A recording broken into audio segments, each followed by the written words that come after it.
ನಮಸ್ಕಾರ ಗೆಳೆಯರೆ. ನಾವು ನಮ್ಮ ದಿನನಿತ್ಯದ ಜೀವನದಲ್ಲಿ ಬಹುಮುಖ್ಯವಾಗಿ ಬಳಸುವ ಒಂದು ವಸ್ತುವಿನ ಇತಿಹಾಸದ ಬಗ್ಗೆ ಈ ವಿಡಿಯೋ ಮೂಲಕ ತಿಳಿಯೋಣ. ಅದುವೇ ಟೂತ್ಬ್ರಷ್.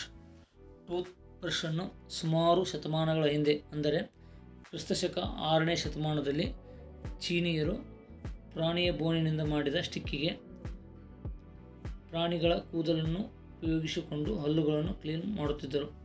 ಮುಂದೆ 1780ರಲ್ಲಿ ಇಂಗ್ಲೆಂಡಿನ ವಿಲಿಯಂ ಆಡಿಸ್ ಎಂಬುವರು ಹ್ಯಾಂಡಲ್ಗೆ ಪ್ರಾಣಿಗಳ ಕೂದಲುಗಳನ್ನು ಕಟ್ಟಿಕೊಂಡು ಮೊದಲ ಬಾರಿಗೆ ಆಧುನಿಕ ಟೂತ್ಬ್ರಷನ್ನು ತಯಾರಿಸಿದರು. ನಂತರ 1938ರಲ್ಲಿ ನೈಲಾನ್ ಬ್ರಿಷಲ್ ಇರುವ ಟೂತ್ಬ್ರಷ್ ಮೊದಲ ಬಾರಿಗೆ ತಯಾರಿಸಲಾಯಿತು. ಇಂದು ನಮಗೆ ನಾನಾ ರೀತಿಯ ಟೂತ್ಬ್ರಷ್ಗಳು ಮಾರುಕಟ್ಟೆಯಲ್ಲಿ ಲಭ್ಯವಿದೆ. ಉದಾಹರಣೆಗೆ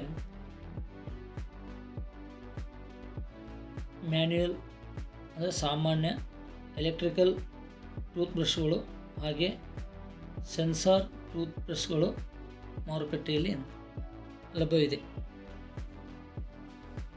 ನಮ್ಮ ಮುಂದಿನ ಸಂಚಿಕೆಯಲ್ಲಿ ಹಿಸ್ಟ್ರಿ ಆಫ್ ನ್ಯೂಸ್ ಪೇಪರ್ ಬಗ್ಗೆ ತಿಳಿದುಕೊಳ್ಳೋಣ. ಈ ವಿಡಿಯೋ ಇಷ್ಟವಾಗಿದ್ದರೆ ಲೈಕ್ ಮಾಡಿ, ಶೇರ್ ಮಾಡಿ ಮತ್ತು ಸಬ್ಸ್ಕ್ರೈಬ್ ಮಾಡಿ. ಧನ್ಯವಾದಗಳು.